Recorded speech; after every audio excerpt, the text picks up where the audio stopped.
India was under British rule in the late 1800s. Most people lived hard lives with little money or power. They carried heavy burdens and faced strict laws every day. In a small coastal town called Porbandar, a special boy was born on October 2nd, 1869. His name was Mohandas Karamchand Gandhi. His father worked as a local court official who dressed neatly and spoke with calm authority. His mother was deeply religious and believed in kindness and truth above all. From her, Gandhi learned to value honesty, to treat every person with respect, and to live a simple life. As a child, Gandhi was quiet and shy. He liked to sit under a neem tree and watch the leaves rustle in the warm breeze. He often read the stories his mother brought him, tales of heroes, of brave deeds, and of moral lessons. At home, he helped prepare simple meals and wash dishes without complaint. He swept the floors and carried water for cooking. In these small tasks, he practiced patience and care. He began to notice the hungry children who came to his house for leftovers, and the poor families who struggled to survive. Even at a young age, Gandhi felt a deep sympathy for people who suffered. When he was 7 years old, Gandhi started formal schooling. He walked each morning to a small schoolhouse near his home. He sat on a wooden bench and learned to write his name in neat letters. He read simple sentences and worked on basic math problems. He was not the brightest student, but he always tried his best and never gave up. At playtime, he ran faster than any other boy in his class and won every race. In those moments, he felt free and joyful. His feet moved swiftly across the dusty playground, and his heart felt light. At age 12, Gandhi moved to a larger school in nearby Rajkot. There, he met classmates from different villages and heard their stories of hardship. He learned that some children walked many miles without shoes to reach school, and that other families could not plant enough crops to feed their children. These stories touched him deeply and made him think about fairness and justice. He began to ask questions. Why do some people have so much while others have so little? How can a nation be strong when many of its people are weak and hungry? When he turned 18, Gandhi made an important decision. His father hoped he would become a lawyer, and Gandhi agreed to study law in London. He left behind dusty streets, swaying palm trees, and loving family members for a city of gray skies and crowded sidewalks. London felt strange at first. The air smelled of coal and rain, and the food tasted bland compared to the spicy flavors of home. The sounds of carriages and unfamiliar accents filled his ears. He missed the warm sun and the voices of his friends. In London, Gandhi lived in a small, bare room. He studied law at University College London, reading books on contracts, courts, and justice. But his mind often wandered. He found more joy in visiting art galleries, listening to public lectures, and exploring the quiet corners of the British Museum. He discovered the writings of Henry David Thoreau and Leo Tolstoy, who spoke of simple living, self-reliance, and love for all beings. Their words moved him deeply. He joined the Vegetarian Society and tried to eat only plant-based foods, believing that every creature's life should be respected. Often Gandhi felt lonely in that big, busy city. In the evenings, he sat by candlelight and wrote long letters to his family.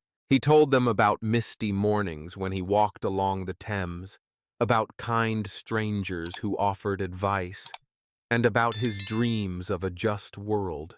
He sketched plans for a free school under banyan trees, where poor children could learn without fear. He practiced English aloud until his speech felt clear and confident. Each night, as he blew out his candle, he felt a quiet strength growing in his mind and heart. One morning, while strolling past a riverbank, Gandhi opened a book on Indian history. He read of leaders who had fought injustice with courage and truth. his heart filled with a new hope. He wrote in his journal, "My life belongs to those who struggle." With that simple line, he felt a shift within himself. He was no longer just a student of law. He was a young man with a purpose, to plant seeds of change in his homeland. Before he returned to India, Gandhi closed his journal and took a deep breath. He looked up at the gray sky, imagining the warm breeze of Porbandar. He carried with him the lessons of simplicity, kindness, and courage that he had learned at home and abroad. He felt ready to sow those seeds of change across India, one step at a time. After completing his studies in London, Gandhi accepted a job in South Africa. He arrived in Cape Town in 1893, eager to help Indian merchants as a lawyer. The land was wide and green, with long roads that stretched between dusty villages. Yet beneath this beauty, he saw laws that treated Indians as second-class citizens. They needed special passes to travel, to live in certain areas, and even to ride trains in comfort. Gandhi felt a sharp pain in his heart as he met men and women who spoke of unfair taxes, cruel work rules, and daily insults. One evening, Gandhi boarded a train from Durban to Pretoria. He held a valid first-class ticket, just like any other passenger. A white man sat down nearby and glanced at Gandhi with surprise. The train official came in and said, "You must move to the third-class carriage." Forgotten by polite rules, Gandhi quietly refused. The official grew angry. He seized Gandhi's small bag and threw it onto the station platform. Then, without warning, he forced Gandhi off the moving train. Gandhi fell onto the rough ground beside the track. His clothes were torn and his dignity crushed. From the white passenger's point of view, Gandhi was an unwelcome guest in a carriage meant for European travelers. The passenger felt safe under the old rules. In the official's mind, following orders was more important than kindness. He believed that law and rank must be obeyed without question. But in Gandhi's heart, a different law woke him, the law of his own dignity. He lay on the ground, stunned by the sudden violence. His face burned with shame and his body ached from the fall. Gandhi rose slowly and brushed dust from his coat. At first, anger rose like a storm in his chest. He wanted to shout, to strike back, yet he remembered the words of his mother. "Respond not with anger, but with truth." He took a deep breath. He felt the hot sun on his face and the hard earth under his feet. He heard the soft whistle of the departing train. In that moment, he made a silent promise. He would not return hatred for hatred. He would seek justice with peace as his shield. That night, by the dim light of an oil lamp, Gandhi opened his journal. He wrote a few lines of poetry to calm his mind. "Thrown from rails I stand again, no chain can bind my will. In truth's clear light I walk as friend, my soul is freed to heal." He mailed the poem to a friend in Durban, who shared it with a local newspaper. The poem spoke of pain, but also of strength. Many readers felt a spark of courage. For the first time, Gandhi realized that words, written with honesty, could move hearts like stones moved by water. Within days, Gandhi met small groups of Indian workers in dusty courtrooms and simple offices. They sat in circles on wooden benches, hands folded over cups of tea.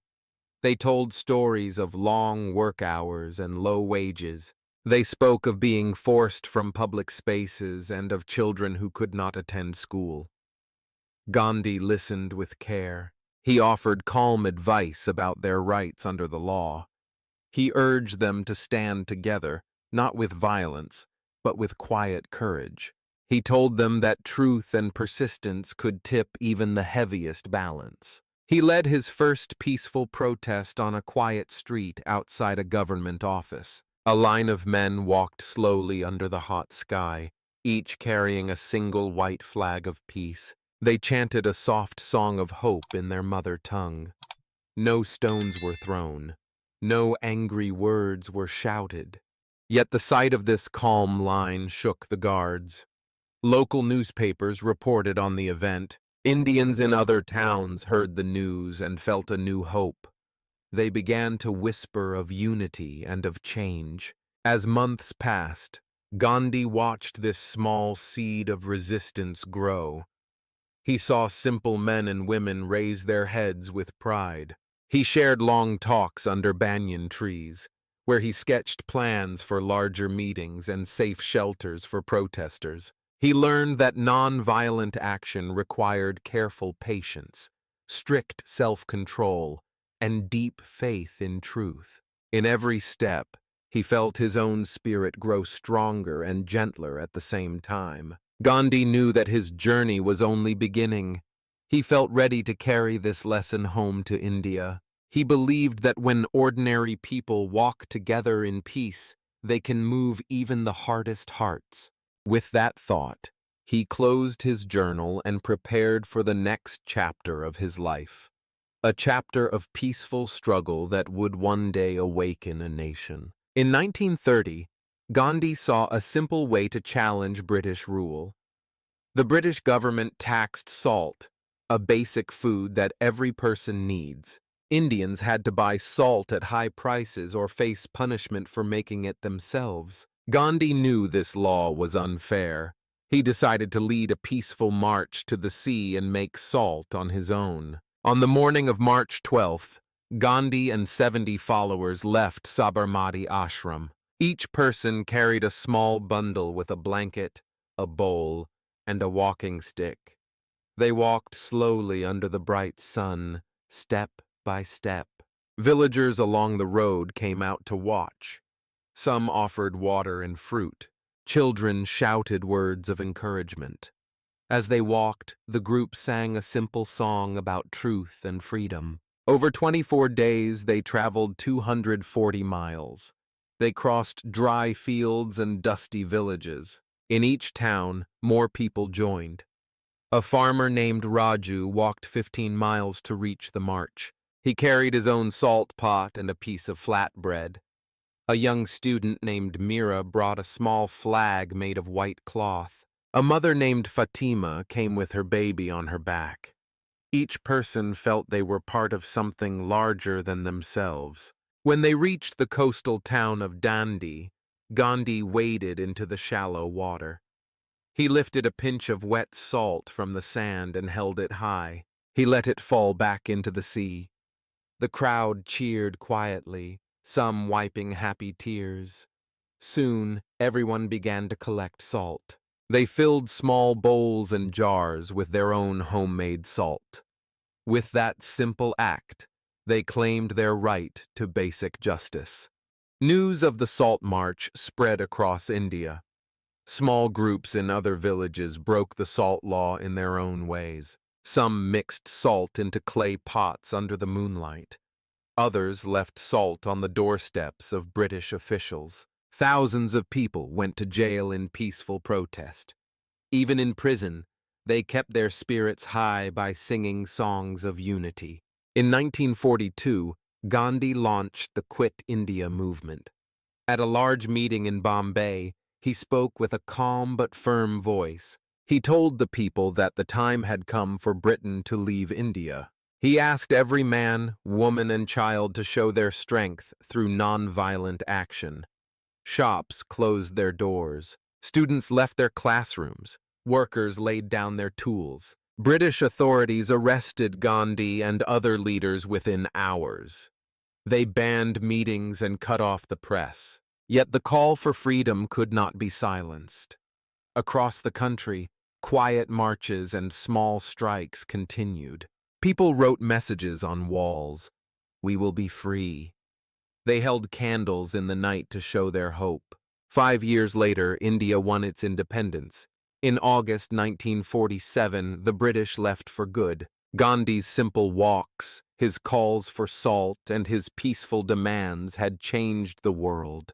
He spent his last days fasting to heal divisions between Hindus and Muslims. Though he did not live long after independence, his work inspired millions. His life showed that even a small march, a pinch of salt, and a single voice for peace can bring real freedom. Throughout his life, Gandhi showed us how a single person can change the world by living with honesty, patience, and love.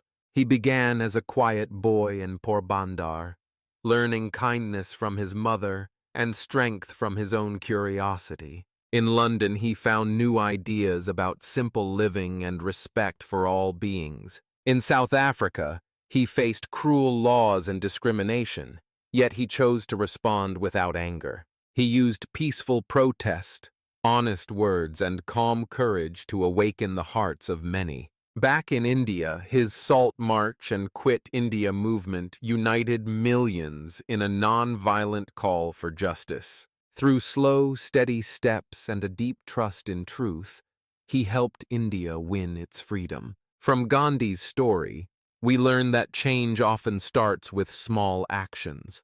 A gentle word, a simple choice, or a single step can grow into a powerful force for good. When we refuse to repay harm with harm, we build bridges instead of walls. When we stand with others in kindness, we create a stronger community. Gandhi taught us that any person, no matter how ordinary, can make a difference by living with clear values and helping others. Today, we can apply these lessons in our own lives. We can speak up gently when we see unfairness. We can listen with respect to people who think differently. We can choose to solve problems with calm words instead of anger. We can practice small acts of kindness each day, sharing a smile, offering help, or simply saying, "Thank you." Over time, these simple steps bring us closer to a world based on friendship, respect, and shared hope. Congratulations on listening through this entire story. By hearing each part, you have strengthened your English listening skills and grown your understanding of powerful ideas. Now, let us check your memory and encourage you to share your thoughts. Quiz question. Which lesson from Gandhi's life will you use most in your own life? A. Respond with calm patience and truth. B. Stand together in unity and peaceful action. Please comment your answer A or B in the comment section below. If you enjoyed this lesson, please subscribe to our channel. Your subscription gives us the motivation to continue creating helpful content. If you would like to support our work and help us cover the costs of producing free, high-quality lessons, please consider donating. Your donation makes it possible for us to keep helping you learn English for free. Thank you for watching and learning with us.